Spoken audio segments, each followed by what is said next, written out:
ಹಿಂದೂ ಧರ್ಮದಲ್ಲಿ ಹುಟ್ಟಿದವರು ನಾನು ಹಿಂದುತ್ವವಾದಿ ಅಂತ ಹೇಳ್ಕೊಳ್ಳೋದೇ ಮೂಲಭೂತವಾದ. ಆದರೆ ಅದೇ ಧರ್ಮದಲ್ಲಿ ಹುಟ್ಟಿ ಅದೇ ಧರ್ಮವನ್ನು ಅನುಸರಿಸುವವರನ್ನು ಹೀಯಾಳಿಸೋದು, ಅದೇ ಧರ್ಮವನ್ನು ಹೀಯಾಳಿಸೋದು, ಇಂಥವ್ರನ್ನೇನಂತ ಕರಿಬೇಕು?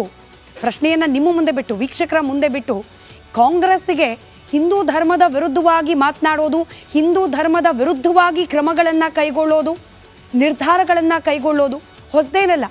ತಲತಲಾಂತರದಿಂದ ನಾವು ಗಮನಿಸ್ತಾ ಬಂದರೆ ಪ್ರಜಾಪ್ರಭುತ್ವ ವ್ಯವಸ್ಥೆ ಭಾರತದಲ್ಲಿ ಸ್ಥಾಪನೆಯಾಗಿ ಕಾಂಗ್ರೆಸ್ ಪಕ್ಷದ ಕೈಯಲ್ಲಿ ಅಧಿಕಾರ ಸಿಕ್ಕ ದಿನದಿಂದಲೂ ಕೂಡ ಈ ದಿನದವರೆಗೂ ಅನೇಕ ಹಿಂದೂ ವಿರೋಧಿ ಧೋರಣೆಗಳನ್ನೇ ಅನುಸರಿಸ್ತಾ ಬಂದಿದೆ ಕಾಂಗ್ರೆಸ್ ಪಕ್ಷ.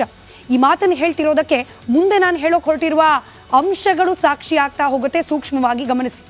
ಆರ್ಟಿಕಲ್ 25 ಜಾರಿಗೆ ತರುವ ಮೂಲಕ ಮತಾಂತರವನ್ನ ಕಾನೂನುಬದ್ಧ ಮಾಡಿದ ಯಾವ ಪಕ್ಷದವರು ನಿಮಗೆ ಗೊತ್ತಿದೆ. ಇನ್ನು ಆರ್ಟಿಕಲ್ 28 ಜಾರಿ ಮಾಡಿ ಹಿಂದೂ ಧಾರ್ಮಿಕ ಶಿಕ್ಷಣದ ಹಕ್ಕನ್ನು ಕಸಿದುಕೊಂಡವರು ಯಾರು? ಉತ್ತರ ಬಹಳ ಸ್ಪಷ್ಟವಾಗಿದೆ. ಆರ್ಟಿಕಲ್ 30 ಜಾರಿಗೆ ತರುವ ಮೂಲಕ ಮುಸ್ಲಿಂ ಹಾಗೆ ಕ್ರೈಸ್ತರಿಗೆ ಮಾತ್ರ ಧಾರ್ಮಿಕ ಶಿಕ್ಷಣದ ಹಕ್ಕನ್ನು ಕೊಟ್ಟವರು ಯಾರು? ಇದೇ ಕಾಂಗ್ರೆಸ್ ಪಕ್ಷದವರು. ಹಾಗೆ HRCE ಆಕ್ಟ್ 1951 ದೇವಸ್ಥಾನ, ಹಿಂದೂಗಳ ದೇವಸ್ಥಾನದ ಹಣವನ್ನು ಸರ್ಕಾರ ತೆಗೆದುಕೊಳ್ಳಬಹುದು ಅನ್ನೋ ನಿಯಮವನ್ನು ಜಾರಿಗೆ ತಂದವರು ಯಾರು? ಆ ಮೂಲಕ ದೇವಸ್ಥಾನದ ಹುಂಡಿಗೂ ಕೈ ಹಾಕಿದವರು ಯಾರು? ಗೊತ್ತೇ ಇದೆ. ಕೇವಲ ಇಷ್ಟು ಮಾತ್ರವಲ್ಲ, ಹಿಂದೂಗಳ ಕುಟುಂಬಗಳನ್ನು ವಿಭಜಿಸೋಕೆ ಕಾಂಗ್ರೆಸ್ ಮುಂದಾಯಿತು. ಹೇಗೆ? ಹಿಂದೂ ಒಗ್ಗಟ್ಟನ್ನು ಮುರಿಯೋಕೆ ಅಂತಲೇ ತಂದ ಕೆಲವೊಂದಷ್ಟು ಆ್ಯಕ್ಟ್ಗಳು, ಡಿವೋರ್ಸ್ ಆ್ಯಕ್ಟ್, ಡೌರಿ ಕಾಯ್ದೆ, ಹಿಂದೂ ಕೋಡ್ ಬಿಲ್ ಅನ್ನು ಪರಿಚಯಿಸಿದ್ದು ಕೂಡ ಇದೇ ಕಾಂಗ್ರೆಸ್ನ ನಾಯಕರು. ಇನ್ನು ಹಿಂದೂಗಳಿಗೆ ಇಷ್ಟೆಲ್ಲ ರೆಸ್ಟ್ರಿಕ್ಷನ್ಗಳಾದರೆ ಮುಸಲ್ಮಾನರ ಪರ್ಸನಲ್ ಲಾ ಬೋರ್ಡ್ ಇದನ್ನು ಮುಟ್ಟುವ ಧೈರ್ಯ ಕೂಡ ಕಾಂಗ್ರೆಸ್ ಮಾಡಲಿಲ್ಲ.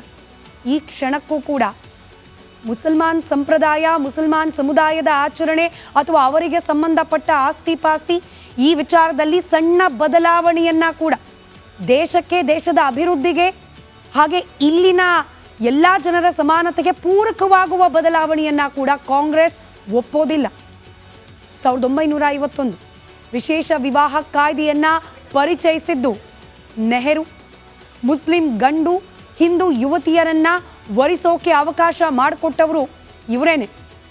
ಹಿಂದೂಗಳ 40,000 ನೆನಪಿಡಿ, ಹಿಂದೂಗಳ 40,000 ದೇವಸ್ಥಾನವನ್ನು ಸರ್ಕಾರ ವಶಕ್ಕೆ ಪಡೆದಿದ್ದು ಕೂಡ ಇವರದ್ದೇ ಪಕ್ಷ ಅಧಿಕಾರದಲ್ಲಿ ಇದ್ದ ಸಮಯದಲ್ಲಿ. ವಕ್ಫ್ ಕಾಯ್ದೆ ಇದಕ್ಕೆ ಬಲ ತುಂಬಿದ್ದು, ಮುಸಲ್ಮಾನರ ಭೂಮಿ ಬೇರೆ ಯಾರೂ ಕೂಡ ಮುಟ್ಟದಂತೆ ಮಾಡಿದ್ದು, ಕಂಡವರ ಭೂಮಿಯನ್ನು ಮುಸಲ್ಮಾನರು ವಕ್ಫ್ ಬೋರ್ಡ್ ನಾಡಿಯಲ್ಲಿ ನಮ್ಮದು ಅಂತ ಕ್ಲೈಮ್ ಮಾಡಿಕೊಳ್ಳುವ ಅವಕಾಶವನ್ನು ಕೊಟ್ಟವರು ಇದೇ ಕಾಂಗ್ರೆಸ್ ಸರ್ಕಾರದವರು. 2009ರಲ್ಲಿ ಕೇಸರಿ ಭಯೋತ್ಪಾದನೆ ಅನ್ನೋ ಪದಪುಂಜವನ್ನು ಪರಿಚಯ ಮಾಡಿದ್ದು ಕೂಡ ಇದೇ ಕಾಂಗ್ರೆಸ್ನವರು. ಮಸೀದಿಗಳು ಮತ್ತು ಚರ್ಚ್ಗಳಿಗೆ ಸರ್ಕಾರದ ನಿಯಂತ್ರಣ ಇಲ್ಲ, ಆದರೆ ಹಿಂದೂಗಳ ದೇವಸ್ಥಾನಗಳಿಗೆ ಮಾತ್ರ ಸರ್ಕಾರದ ಹೆಸರಲ್ಲಿ ಕಡಿವಾಣ. ಸರ್ಕಾರಿ ಅನುದಾನಿತ ಮದರಸಾಗಳಿವೆ, ಆದರೆ ಗುರುಕುಲಗಳಿಗೆ ಸರ್ಕಾರದ ಕಡೆಯಿಂದ ಅನುಕೂಲಗಳು ಇಲ್ಲವೇ ಇಲ್ಲ. ವಕ್ಫ್ ಆಕ್ಟ್ ಇದೆ, ಆದರೆ ಹಿಂದೂ ಭೂಮಿ ಕಾಯ್ದೆ ಅನ್ನೋದು ಇಲ್ಲವೇ ಇಲ್ಲ. ಇದು ಕಾಂಗ್ರೆಸ್ನ ಇತಿಹಾಸ. ಮುಂದಿನ ಸುದ್ದಿ ಕೊಡೋಕೆ ಮುಂಚೆ ಮೂಡಾ ಹಗರಣಕ್ಕೆ ಸಂಬಂಧಪಟ್ಟಂತೆ, ಮೂಡಾ ವಿಚಾರಕ್ಕೆ ಸಂಬಂಧಪಟ್ಟಂತೆ ಇವತ್ತು ಕೂಡ ಮೇಜರ್ ಅಪ್ಡೇಟ್ಗಳಿದೆ. ಅದರಲ್ಲೂ ವಾಮಾಚಾರದಂತಹ ವಿಚಾರಗಳು ಇದೀಗ ಮೂಡಾದ ಸುತ್ತ ಹೆಣೆದುಕೊಂಡಿದೆ. ಈ ಸುದ್ದಿಯ ಡೀಟೇಲ್ ರಿಪೋರ್ಟನ್ನು ನಿಮ್ಮ ಮುಂದೆ ಇಡ್ತೀವಿ. ಹಿಂದೂ ಧರ್ಮದಲ್ಲಿ ಹುಟ್ಟಿದವರು ನಾನು ಹಿಂದುತ್ವವಾದಿ ಅಂತ ಹೇಳ್ಕೊಳ್ಳೋದೇ ಮೂಲಭೂತವಾದ. ಆದರೆ ಅದೇ ಧರ್ಮದಲ್ಲಿ ಹುಟ್ಟಿ ಅದೇ ಧರ್ಮವನ್ನು ಅನುಸರಿಸುವವರನ್ನು ಹೀಯಾಳಿಸೋದು, ಅದೇ ಧರ್ಮವನ್ನು ಹೀಯಾಳಿಸೋದು, ಇಂಥವ್ರನ್ನೇನಂತ ಕರಿಬೇಕು? ಪ್ರಶ್ನೆಯನ್ನು ನಿಮ್ಮ ಮುಂದೆ ಬಿಟ್ಟು, ವೀಕ್ಷಕರ ಮುಂದೆ ಬಿಟ್ಟು, ಕಾಂಗ್ರೆಸ್ಸಿಗೆ ಹಿಂದೂ ಧರ್ಮದ ವಿರುದ್ಧವಾಗಿ ಮಾತನಾಡೋದು, ಹಿಂದೂ ಧರ್ಮದ ವಿರುದ್ಧವಾಗಿ ಕ್ರಮಗಳನ್ನು ಕೈಗೊಳ್ಳೋದು, ನಿರ್ಧಾರಗಳನ್ನು ಕೈಗೊಳ್ಳೋದು ಹೊಸದೇನಲ್ಲ.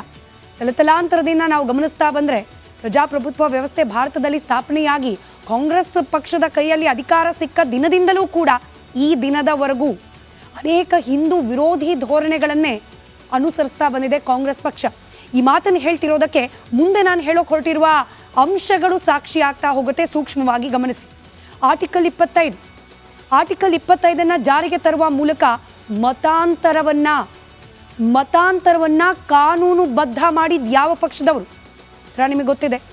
ಇನ್ನು ಆರ್ಟಿಕಲ್ 28 ಜಾರಿ ಮಾಡಿ ಹಿಂದೂ ಧಾರ್ಮಿಕ ಶಿಕ್ಷಣದ ಹಕ್ಕನ್ನ ಕಸಿದುಕೊಂಡವರು ಯಾರು? ಉತ್ತರ ಬಹಳ ಸ್ಪಷ್ಟವಾಗಿದೆ. ಆರ್ಟಿಕಲ್ 30 ಜಾರಿಗೆ ತರುವ ಮೂಲಕ ಮುಸ್ಲಿಂ ಹಾಗೆ ಕ್ರೈಸ್ತರಿಗೆ ಮಾತ್ರ ಧಾರ್ಮಿಕ ಶಿಕ್ಷಣದ ಹಕ್ಕನ್ನ ಕೊಟ್ಟವರು ಯಾರು? ಇದೇ ಕಾಂಗ್ರೆಸ್ ಪಕ್ಷದವರು. ಹಾಗೆ HRCE ಆಕ್ಟ್ 1951 ದೇವಸ್ಥಾನ, ಹಿಂದೂಗಳ ದೇವಸ್ಥಾನದ ಹಣವನ್ನ ಸರ್ಕಾರ ತೆಗೆದುಕೊಳ್ಳಬಹುದು ಅನ್ನೋ ನಿಯಮವನ್ನ ಜಾರಿಗೆ ತಂದವರು ಯಾರು? ಆ ಮೂಲಕ ದೇವಸ್ಥಾನದ ಹುಂಡಿಗೂ ಕೈ ಹಾಕಿದವರು ಯಾರು? ಗೊತ್ತೇ ಇದೆ. ಕೇವಲ ಇಷ್ಟು ಮಾತ್ರವಲ್ಲ, ಹಿಂದೂಗಳ ಕುಟುಂಬಗಳನ್ನು ವಿಭಜಿಸೋಕೆ ಕಾಂಗ್ರೆಸ್ ಮುಂದಾಯಿತು. ಹೇಗೆ? ಹಿಂದೂ ಒಗ್ಗಟ್ಟನ್ನ ಮುರಿಯೋಕೆ ಅಂತಲೇ ತಂದ ಕೆಲವೊಂದಷ್ಟು ಆಕ್ಟ್ಗಳು, ಡಿವೋರ್ಸ್ ಆಕ್ಟ್, ಡೌರಿ ಕಾಯ್ದೆ, ಹಿಂದೂ ಕೋಡ್ ಬಿಲ್ ಅನ್ನ ಪರಿಚಯಿಸಿದ್ದು ಕೂಡ ಇದೇ ಕಾಂಗ್ರೆಸ್ನ ನಾಯಕರು. ಇನ್ನು ಹಿಂದೂಗಳಿಗೆ ಇಷ್ಟೆಲ್ಲ ರೆಸ್ಟ್ರಿಕ್ಷನ್ಗಳಾದರೆ ಮುಸಲ್ಮಾನರ ಪರ್ಸನಲ್ ಲಾ ಬೋರ್ಡ್ ಇದನ್ನ ಮುಟ್ಟುವ ಧೈರ್ಯ ಕೂಡ ಕಾಂಗ್ರೆಸ್ ಮಾಡಲಿಲ್ಲ.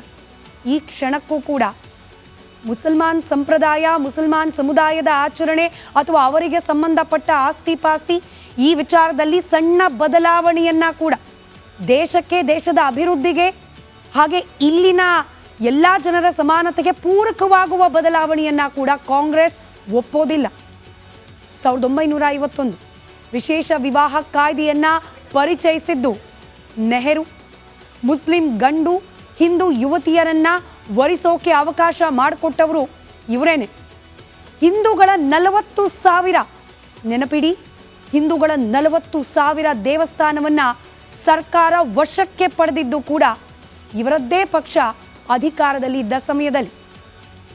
ವಕ್ಫ್ ಕಾಯ್ದೆ ಇದಕ್ಕೆ ಬಲ ತುಂಬಿದ್ದು, ಮುಸಲ್ಮಾನರ ಭೂಮಿ ಬೇರೆ ಯಾರೂ ಕೂಡ ಮುಟ್ಟದಂತೆ ಮಾಡಿದ್ದು, ಕಂಡವರ ಭೂಮಿಯನ್ನ ಮುಸಲ್ಮಾನರು ವಕ್ಫ್ ಬೋರ್ಡ್ ನಾಡಿಯಲ್ಲಿ ನಮ್ಮದು ಅಂತ ಕ್ಲೈಮ್ ಮಾಡಿಕೊಳ್ಳುವ ಅವಕಾಶವನ್ನ ಕೊಟ್ಟವರು ಇದೇ ಕಾಂಗ್ರೆಸ್ ಸರ್ಕಾರದವರು. 2009ರಲ್ಲಿ ಕೇಸರಿ ಭಯೋತ್ಪಾದನೆ ಅನ್ನೋ ಪದಪುಂಜವನ್ನ ಪರಿಚಯ ಮಾಡಿದ್ದು ಕೂಡ ಇದೇ ಕಾಂಗ್ರೆಸ್ನವರು. ಮಸೀದಿಗಳು ಮತ್ತು ಚರ್ಚ್ಗಳಿಗೆ ಸರ್ಕಾರದ ನಿಯಂತ್ರಣ ಇಲ್ಲ, ಆದರೆ ಹಿಂದೂಗಳ ದೇವಸ್ಥಾನಗಳಿಗೆ ಮಾತ್ರ ಸರ್ಕಾರದ ಹೆಸರಲ್ಲಿ ಕಡಿವಾಣ. ಸರ್ಕಾರಿ ಅನುದಾನಿತ ಮದರಸಾಗಳಿವೆ, ಆದರೆ ಗುರುಕುಲಗಳಿಗೆ ಸರ್ಕಾರದ ಕಡೆಯಿಂದ ಅನುಕೂಲಗಳು ಇಲ್ಲವೇ ಇಲ್ಲ. ವಕ್ಫ್ ಆಕ್ಟ್ ಇದೆ, ಆದರೆ ಹಿಂದೂ ಭೂಮಿ ಕಾಯ್ದೆ ಅನ್ನೋದು ಇಲ್ಲವೇ ಇಲ್ಲ. ಇದು ಕಾಂಗ್ರೆಸ್ನ ಇತಿಹಾಸ. ಮುಂದಿನ ಸುದ್ದಿ ಕೊಡೋಕೆ ಮುಂಚೆ ಮೂಡ ಹಗರಣಕ್ಕೆ ಸಂಬಂಧಪಟ್ಟಂತೆ, ಮೂಡ ವಿಚಾರಕ್ಕೆ ಸಂಬಂಧಪಟ್ಟಂತೆ ಇವತ್ತು ಕೂಡ ಮೇಜರ್ ಅಪ್ಡೇಟ್ಗಳಿದೆ. ಅದರಲ್ಲೂ ವಾಮಾಚಾರದಂತಹ ವಿಚಾರಗಳು ಇದೀಗ ಮೂಡಾದ ಸುತ್ತ ಹೆಣೆದುಕೊಂಡಿದೆ. ಈ ಸುದ್ದಿಯ ಡೀಟೇಲ್ ರಿಪೋರ್ಟ್ ಅನ್ನು ನಿಮ್ಮ ಮುಂದೆ ಇಡ್ತೀವಿ. ಹಿಂದೂ ಧರ್ಮದಲ್ಲಿ ಹುಟ್ಟಿದವರು ನಾನು ಹಿಂದುತ್ವವಾದಿ ಅಂತ ಹೇಳ್ಕೊಳ್ಳೋದೇ ಮೂಲಭೂತವಾದ. ಆದರೆ ಅದೇ ಧರ್ಮದಲ್ಲಿ ಹುಟ್ಟಿ ಅದೇ ಧರ್ಮವನ್ನ ಅನುಸರಿಸುವವರನ್ನ ಹೀಯಾಳಿಸೋದು, ಅದೇ ಧರ್ಮವನ್ನ ಹೀಯಾಳಿಸೋದು, ಇಂಥವ್ರನ್ನೇನಂತ ಕರಿಬೇಕು? ಪ್ರಶ್ನೆಯನ್ನ ನಿಮ್ಮ ಮುಂದೆ ಬಿಟ್ಟು, ವೀಕ್ಷಕರ ಮುಂದೆ ಬಿಟ್ಟು, ಕಾಂಗ್ರೆಸ್ಸಿಗೆ ಹಿಂದೂ ಧರ್ಮದ ವಿರುದ್ಧವಾಗಿ ಮಾತನಾಡೋದು, ಹಿಂದೂ ಧರ್ಮದ ವಿರುದ್ಧವಾಗಿ ಕ್ರಮಗಳನ್ನು ಕೈಗೊಳ್ಳೋದು, ನಿರ್ಧಾರಗಳನ್ನು ಕೈಗೊಳ್ಳೋದು ಹೊಸದೇನಲ್ಲ. ತಲತಲಾಂತರದಿಂದ ನಾವು ಗಮನಿಸ್ತಾ ಬಂದರೆ ಪ್ರಜಾಪ್ರಭುತ್ವ ವ್ಯವಸ್ಥೆ ಭಾರತದಲ್ಲಿ ಸ್ಥಾಪನೆಯಾಗಿ ಕಾಂಗ್ರೆಸ್ ಪಕ್ಷದ ಕೈಯಲ್ಲಿ ಅಧಿಕಾರ ಸಿಕ್ಕ ದಿನದಿಂದಲೂ ಕೂಡ ಈ ದಿನದವರೆಗೂ ಅನೇಕ ಹಿಂದೂ ವಿರೋಧಿ ಧೋರಣೆಗಳನ್ನೇ ಅನುಸರಿಸ್ತಾ ಬಂದಿದೆ ಕಾಂಗ್ರೆಸ್ ಪಕ್ಷ. ಈ ಮಾತನ್ನು ಹೇಳ್ತಿರೋದಕ್ಕೆ ಮುಂದೆ ನಾನು ಹೇಳೋಕೆ ಹೊರಟಿರುವ ಅಂಶಗಳು ಸಾಕ್ಷಿ ಆಗ್ತಾ ಹೋಗುತ್ತೆ. ಸೂಕ್ಷ್ಮವಾಗಿ ಗಮನಿಸಿ. ಆರ್ಟಿಕಲ್ 25 ಜಾರಿಗೆ ತರುವ ಮೂಲಕ ಮತಾಂತರವನ್ನ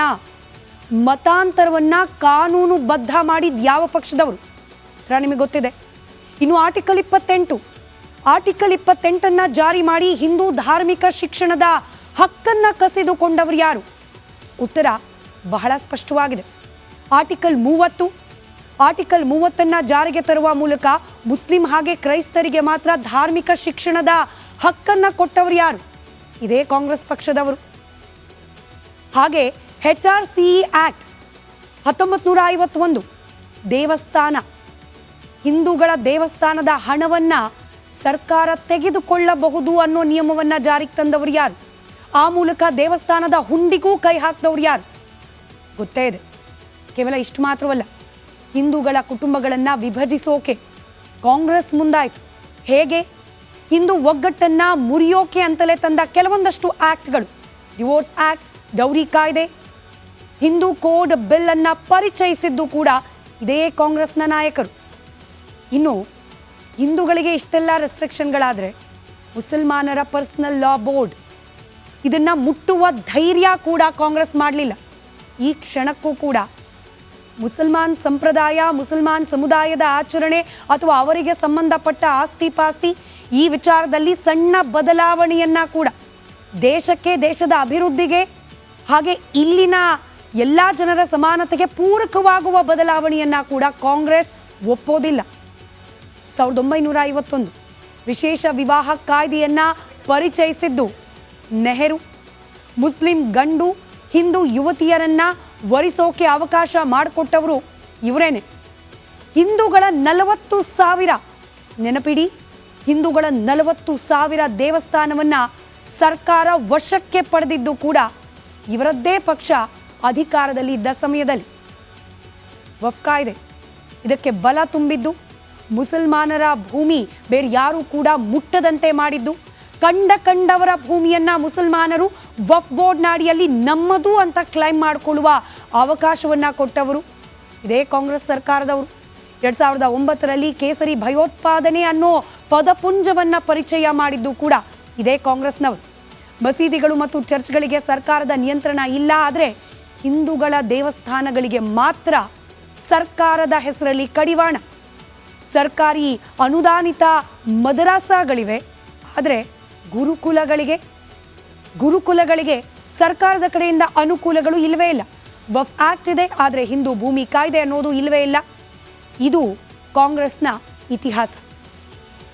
ಮುಂದಿನ ಸುದ್ದಿ ಕೊಡೋಕ್ಕೂ ಮುಂಚೆ ಮೂಡಾ ಹಗರಣಕ್ಕೆ ಸಂಬಂಧಪಟ್ಟಂತೆ, ಮೂಡಾ ವಿಚಾರಕ್ಕೆ ಸಂಬಂಧಪಟ್ಟಂತೆ ಇವತ್ತು ಕೂಡ ಮೇಜರ್ ಅಪ್ಡೇಟ್ಗಳಿದೆ. ಅದರಲ್ಲೂ ವಾಮಾಚಾರದಂತಹ ವಿಚಾರಗಳು ಇದೀಗ ಮೂಡಾದ ಸುತ್ತ ಹೆಣೆದುಕೊಂಡಿದೆ. ಈ ಸುದ್ದಿಯ ಡೀಟೇಲ್ ರಿಪೋರ್ಟ್ ಅನ್ನು ನಿಮ್ಮ ಮುಂದೆ ಇಡ್ತೀವಿ.